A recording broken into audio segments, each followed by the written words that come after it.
വൈകുന്നേരമായപ്പോൾ അന്തരീക്ഷം മൊത്തം ഇങ്ങനെ മൂടി കെട്ടി നിൽക്കുന്നുണ്ട് മഴ പെയ്യാൻ വേണ്ടിയിട്ട്. അടുക്കളയിൽ വന്ന് നോക്കുമ്പോൾ ഉണ്ട് ഒരു പായസം മിക്സ് ഇരിക്കണം. എന്നാൽ പിന്നെ ചായ വെക്കേണ്ട, പായസം ഉണ്ടാക്കിയേക്കാമെന്ന് വിചാരിച്ചു. അങ്ങനെ പോയിട്ട് പാൽ വാങ്ങിച്ചുകൊണ്ട് വന്നു കേട്ടോ. പിന്നെ അതെല്ലാം കൂടി ഒരു ചെരുവത്തിലേക്ക് പൊട്ടിച്ചൊഴിച്ചിട്ടുണ്ട്. ആവശ്യത്തിന് വെള്ളം കൂടി ചേർത്തിട്ട് അതൊന്ന് തിളപ്പിക്കാൻ വെച്ചിട്ടുണ്ട്.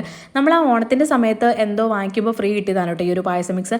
നമ്മൾ ശരിക്കും പറഞ്ഞാൽ ഇങ്ങനെ സേമിയ പായസം മാത്രമാണ് ഇങ്ങനെ മിക്സ് വാങ്ങിച്ചിട്ട് അങ്ങനെ വെച്ചിട്ടുള്ളൂ.